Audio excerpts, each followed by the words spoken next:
Moi, c'était mon beau-frère. On voyait tous les jours Marcel partir à son travail. Et on se demandait s'il allait revenir toujours. On allait la tante, moi et ma soeur, à la sortie du charbonnage. On ne le connaissait même pas, tellement qu'il était noir de charbon. On voyait juste ses dents, parce qu'il riait tellement. Mais le mineur, c'était, de ce temps-là, un métier de famille. De père en fils. De père en fils qu'ils allaient au charbonnage.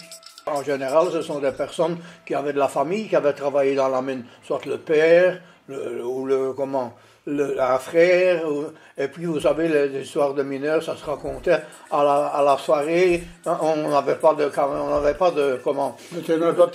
On commençait seulement à voir la TV. Hein. Oui, alors les soirées, on se mettait sur le devant de la maison, assis sur un petit banc, et on racontait les anecdotes, soit du travail ou bien des autres histoires, quoi. On travaillait la nuit, il se reposait la journée, il fallait pas faire de bruit, hein. J'avais une amie qui venait, mais on ne pouvait pas chanter, on ne pouvait pas bouger, on ne pouvait pas éveiller papa. Moi, tout d'abord, j'étais consciente quand mon papa disait qu'il fallait aller à genoux. Quand on les voyait descendre, et on savait qu'ils descendaient à 800 mètres, 1000 mètres et tout, avec toutes sortes, quoi. Hein. Rien que les lampes et les casques, c'était déjà effrayant. Oui, bien sûr. C'est un travail pas bien. En wallon, des coups de gueule et un passage. Donc c'était, je travaillais, puis j'allais à la mine.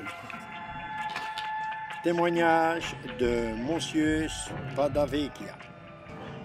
J'étais bout de feuille, je descendais avec un sac à dos rempli de dynamite.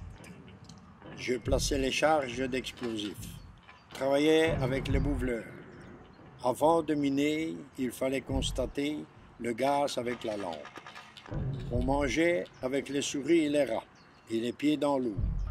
Les souris, c'était encore positif, le signe qu'il n'y avait pas de gaz.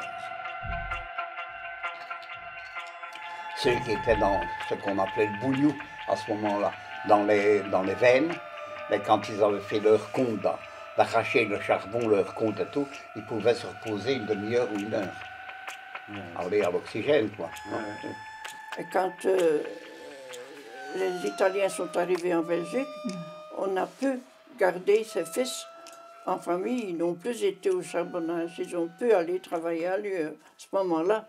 Parce que moi, j'ai connu l'arrivée des Italiens, par exemple, ici en Belgique, en 51, 52, 53. Ben, c'était tous des gars de 19-20 ans qui ne savaient pas ce qui les attendait. Hein. Mais au bout de 3-4 mois, il y en a eu un tiers, ils sont repartis en Italie, ils n'ont pas tenu le coup. Hein. Mais par contre, les autres, ceux qui ont accepté d'aller travailler dans le fond à 1000 mètres, couchés à terre avec le marteau-piqueur, ceux-là ont gagné de l'argent. Hein. C'est-à-dire que je suis d'origine polonaise. Donc mes parents habitaient la Pologne, qui était loin d'être un pays de cocagne. On était pauvres, on était malheureux, Bon. Alors elle a décidé de venir en Belgique. On demandait des mineurs. Et c'est comme ça qu'il est venu. Papa est venu en 1929. En 28. Et nous en 29. Donc j'avais 6 ans à ce moment.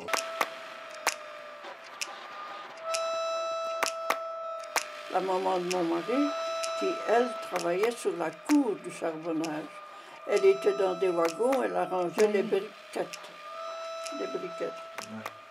Elle a toujours dit que c'était dur pour une femme. Papa nous racontait, je n'oublierai jamais, d'ailleurs je l'ai toujours dit, j'étais fasciné par ces paroles. Là où la tête passe, le corps passe. Ah ouais. Alors vous vous imaginez un petit trou pour la tête, il fallait se tortiller pour pouvoir rentrer dans l'autre partie de la paroi. Personnellement, j'étais content de faire le travail que je faisais. Malgré que c'était sale, que c'était dur et tout, j'ai aimé ce métier-là. Il y avait une amitié entre eux, c'était quelque chose d'incroyable. Ils étaient scellés jusqu'à leur mot d'entrée de tout. J'ai commencé comme bout de feu en 56, à 21 ans, et je gagnais 240 francs belges par jour. La quinzaine m'a permis de faire une cagnotte pour que ma famille puisse venir. Mon épouse est venue en 57. Nous avons pu louer une maison, et je suis fier de la réussite de notre vie. Ah, ils étaient mieux payés que le reste des travailleurs, hein. Surtout les mineurs. Hein. On a commencé comme Hirscher, comme manœuvre, avec un salaire de 212 francs par jour. C'était très bien parce qu'on avait la liberté, on avait les moyens, ce qui n'existait pas en Pologne. Oui. On était pauvre comme job. Ils nous expliquaient les dangers qu'il y avait dans la mine. Surtout, il n'y avait aucun danger dans notre métier, quoi. Et on disait, ben, vous en faites un métier, vous autres. Mais je pense qu'il a aimé le travail. Il n'y avait pas beaucoup de choses, il n'y avait pas beaucoup d'autres métiers à ce moment-là. Hein. Il n'avait pas le choix. Ils ont pris ce travail-là bien à cœur. Et... Parce qu'il disait toujours à maman qu'il avait peur. Il n'était pas à son aise. C'est un métier qu'il faut prendre beaucoup de précautions et beaucoup de sécurité. Parce que le danger est partout. Le métier de bout de feu, c'est pas. Il fallait aller à l'extérieur pour voir s'il n'y avait pas de gaz avant de pouvoir pratiquer l'explosion.